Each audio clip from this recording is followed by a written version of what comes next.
ဟုတ်ကဲ့အားလုံးမင်္ဂလာပါ WMA Technical Channel မှာကျွန်တော်ပြန်လည်ကြိုဆိုပါရစေဟုတ်ကဲ့ပါဒီတစ်ခေါက်မှာတော့ကျွန်တော်မိတ်ဆွေတကယ်ချင်းများကိုကျွန်တော်ဒီ Photoshop နဲ့ပေါ့နော်ကျွန်တော် live ပုံတွေပြုလုပ်တဲ့နည်းလေးကိုမျှဝေပေးမှာဖြစ်ပါတယ်ဟုတ်ကဲ့ပါဒါဆိုတော့ကျွန်တော်တို့ဒီပြုလုပ်မှာဆိုတော့ကျွန်တော်ဓာတ်ပုံမိတ်ဆွေတို့ရဲ့ကျွန်တော်ဓာတ်ပုံကိုရွေးပေးရမှာဖြစ်ပါတယ်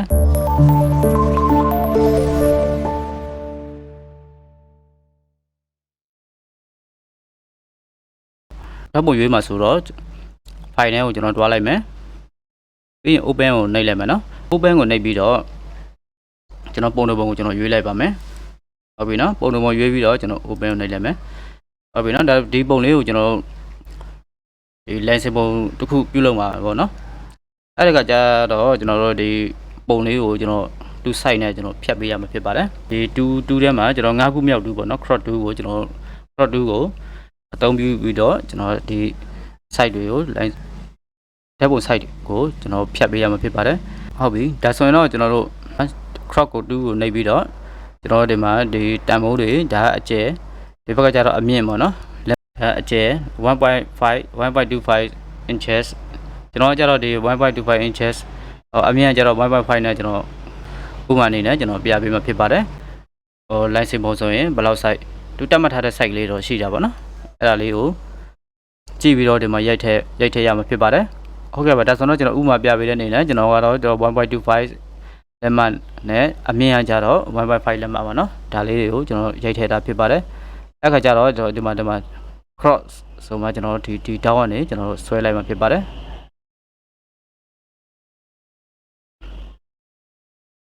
ဒီမှာနော်ဆွဲပြီးရင်ကျွန်တော်လွတ်လိုက်မယ်ဟုတ်ပြီနော်ဒါလေးတော့ဒီမြားလေးနဲ့အတိုး short လေးနဲ့ကျွန်တော်ဒီမှာချိန်လို့ရမှာဖြစ်ပါတယ်ဒါကြတော့ site ဖြတ်ပြီးပေါ့နော် site ဖြတ်ပြီးတော့အနေထားပေါ့နော်ဒီမှာ mouse tool လေးကိုကျွန်တော်ပြန်နှိပ်လိုက်မယ် site ဖြတ်ပြီးတော့အနေထားမှာကျွန်တော်တို့ဒီ background တွေပါတယ်ကျွန်တော်တို့ထည့်နေတာပေါ့နော်အနောက်ခံ background တွေပါထည့်နေတာဖြစ်တဲ့အတွက်ကိုကျွန်တော်ဒီမှာcrop 2ရဲ့အပေါ်ကကျွန်တော်တို့ quick selection 2ကိုကျွန်တော်နှိပ်ပေးရမှာဖြစ်ပါတယ် quick selection 2ကိုကျွန်တော်နှိပ်လိုက်မယ်နှိပ်ပြီးတော့ကျွန်တော် quick selection 2ကကျွန်တော်အပေါ်က menu bar မှာ plus ရှိမယ် minus ရှိမယ်ပေါ့နော်ကျွန်တော် plus ကိုရွေးထားမယ်ပြီးတော့ကြောင်ဒီကမှာဒီမှာနှိပ်လိုက်မယ်ဒီမှာနှိပ်လိုက်မယ်ဒီဘက်မှာနှိပ်လိုက်မယ်နော်ပြီးနည်းနည်းချက်ကြည့်လိုက်မယ်ဒါကကြတော့ကျွန်တော်ပုံရဲ့အပြင်မှာဒါကကြတော့ဒီ background ထဲမှာဆိုတော့ကျွန်တော် selection ရွေးလိုက်တာပေါ့နော်ဟုတ်ပြီဒါဆိုရင်တော့ကျွန်တော်တို့ဒီပုံရဲ့အနားတက်ကလေးတွေကိုကျွန်တော်တို့ချိန်နေနေဆိုရင်တော့ကျွန်တော် select ကိုကျွန်တော်နှိပ်လိုက်မယ် select ကိုနှိပ်ပြီးတော့ inverse ပေါ့နော် inverse ကိုနှိပ်လိုက်မယ်ဒီမှာ select ကကြတော့ဒီပုံရဲ့အတွင်းဘက်ကိုကျွန်တော်ရောက်သွားတာဒါကြတော့ကျွန်တော်ပုံရဲ့အတွင်းဘက်ကိုရောက်သွားတာပါနော်အဲ့ဘက်ကကြရင်ကျွန်တော်တို့ဒီမှာ refine image ကိုကျွန်တော်နှိပ်ပါမယ်ဟုတ်ပြီနော် refine image ကိုနှိပ်ပြီးတော့ကျွန်တော်ဒီမှာချိန်မှာပေါ့နော်ဒီမှာလို့ကိုယ့်ရဲ့ပုံနေထားပုံမူဒီမှာချိန်လို့ရမှာဖြစ်ပါတယ်ဒီမှာကြတော့ကျွန်တော် fast radius ကိုကျွန်တော်ဒီမှာအမှန်ချစ်ပေးလိုက်မယ်နော်အမှန်ချစ်ပေးပြီးတော့ကျွန်တော်လိုချင်တဲ့အနေထားအတိုင်းကျွန်တော်အချိန်ပေးရမှာဖြစ်ပါတယ်ကျွန်တော်ဒီလောက်နဲ့ထားလိုက်မယ်မိတ်ဆွေတို့က live မှာကျွန်တော်ဒီမှာချိန်ကြည့်လို့ရမှာပါနော်ပုံအနေထားပေါ့ဒီမှာချိန်ကြည့်လို့ရမယ်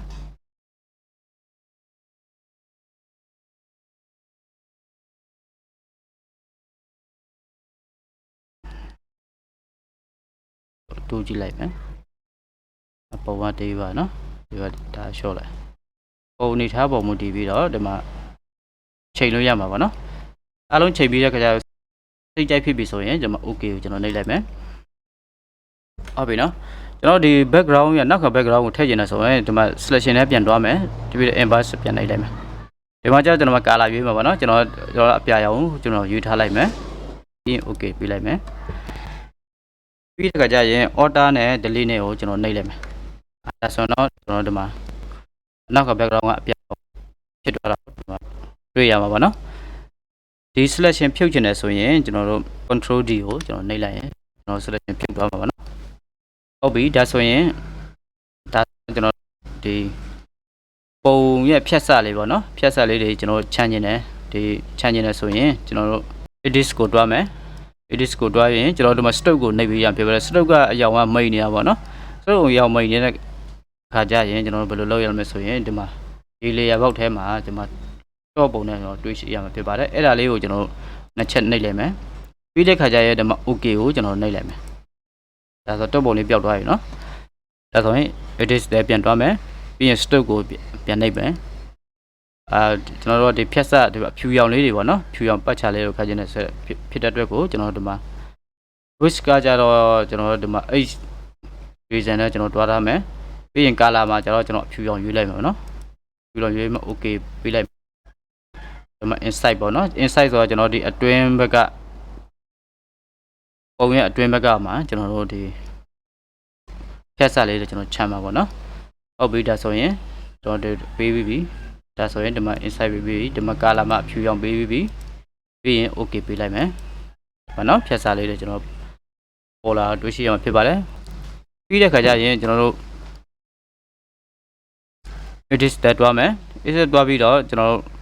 define pattern ကိုကျွန်တော်နှိပ်ပါမယ် define pattern နှိပ်လိုက်မယ်ဒီမှာကျွန်တော်ဒီမှာ name ပေးမယ် name တစ်ခုကျွန်တော်ပေးလိုက်မယ်နော်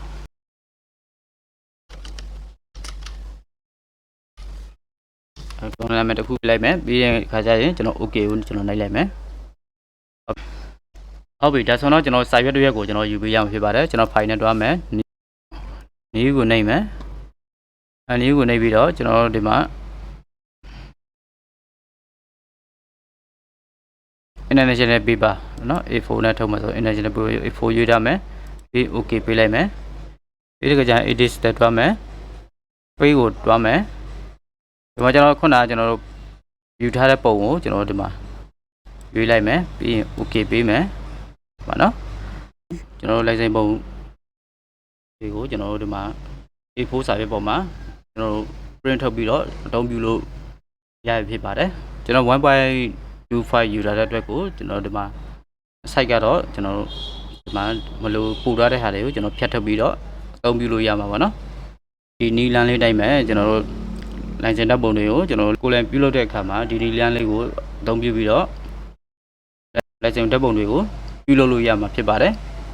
ဟုတ်ကဲ့ပါဒါဆိုတော့ကျွန်တော်ဗီဒီယိုလေးကကျွန်တော်ဒီမှာပဲကျွန်တော်အဆုံးသတ်ချင်ပါတယ်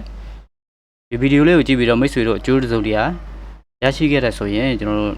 channel လေးကို like and subscribe လေးလုပ်ပေးခဲ့ပါလို့ကျွန်တော်တောင်းဆိုချင်ပါတယ်ဟုတ်ကဲ့ပါအားလုံးကိုကျေးဇူးတင်ပါတယ်ကျွန်တော်နောက်ဗီဒီယိုမှာကျွန်တော်ပြန်တွေ့ကြပါမယ်